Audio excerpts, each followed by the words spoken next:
আজকে তোমাদের জন্য একটা দারুণ রেসিপি নিয়ে চলে এসেছি। আজকে তোমাদেরকে আমি ম্যাঙ্গো চিজ কেক বানানো শেখাবো, যেটা বানানোর জন্য আমাদের গ্যাস ওভেনের কোনো প্রয়োজনই হবে না। এখানে দেখো একটা বোল নিয়ে নিয়েছি।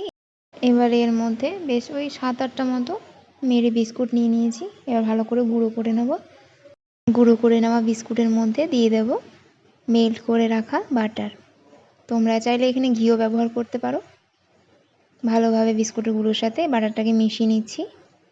মিশিয়ে নেওয়া হয়ে গেলে এবার একটা পাত্র নিয়ে নিয়েছি। দেখো এখানে আমি একটা টিফিন বক্স ব্যবহার করেছি। তোমাদের কাছে যদি কেক মোল্ড থাকে সেটাও ব্যবহার করতে পারো। আর উপরে একটা কাগজ দিয়ে দিয়েছি যাতে খুব সহজে কেকটা উঠে আসে।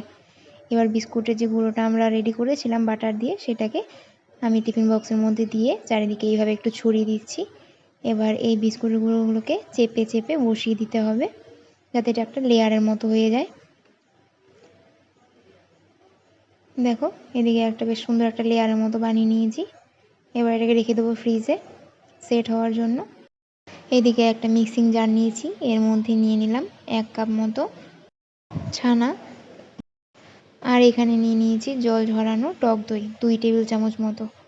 আর এবার এখানে দিয়ে দিচ্ছি স্বাদ মতো চিনি। আমি এখানে 3 টেবিল চামচ মতো চিনি দিয়েছি। তোমরা চাইলে স্বাদ বাড়িয়ে বা কমিয়েও দিতে পারো। আর এখানে দিয়ে দিচ্ছি একটা ছোট কিউব চিজ।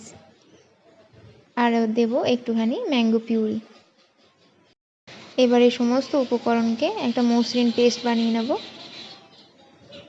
দেখো কত সুন্দর একটা মসৃণ পেস্ট তৈরি হয়ে গেছে। এবার আমরা যে বিস্কুটের গুঁড়োটা সেট করে রেখেছিলাম তার উপরে দিয়ে দিচ্ছি কয়েক টুকরো আম। আমটাকে বেশ একটু চারিদিকে ছড়িয়ে দিচ্ছি। এবারে আমরা যে মিশ্রণটা তৈরি করেছিলাম সেই মিশ্রণটাকে এখানে ঢেলে দিচ্ছি। আমের এই ব্যাটারটাকে দিয়ে ভালোভাবে একটু টিফিন বক্সটাকে নাড়িয়ে নিতে হবে যাতে ভালোভাবে সেট হয়ে যায়। আর ওপর থেকে দিয়ে দিচ্ছি আমের পিউরি যাতে টেস্টটা আরও সুন্দর হবে। আমের পিউরিটাকে দিয়ে চারিদিকে একটু ভালোভাবে ছড়িয়ে দিচ্ছি একটা চামচ দিয়ে। সত্যি বলছি এইভাবে যদি একবার বানাও না, জাস্ট মুখে লেগে থাকবে, এতটাই টেস্টি হয়েছিল খেতে। এইবারে ওপর থেকে কিছুটা আমের টুকরো চারিদিকে ছড়িয়ে দিচ্ছি যাতে দেখতে সুন্দর লাগে। তোমরা এটা চাইলে যখন এটাকে কাটবে কেকটা তখন তোমরা এটা দিতে পারো। আমি এখনই দিয়ে পুরো ফ্রিজে 2 থেকে 3 ঘন্টার জন্য সেট হওয়ার জন্য রেখে দেবো। ম্যাঙ্গো চিজ কেকটা এতটাই সুস্বাদু হয়েছিল যে ছেলে আমার রোজই বায়না ধরে, মা আমাকে ওই চিজ কেকটা বানিয়ে দাও। তাই তোমাদেরকে বলছি অবশ্যই একবার বানিয়ে দেখো, খুবই ভালো লাগবে। আর ভিডিওটা কেমন লাগলো অবশ্যই জানিও। আজকের মতো এখানেই শেষ করছি। দেখা হচ্ছে নতুন কোনো ভিডিওতে। ততক্ষণের জন্য ভালো থেকো।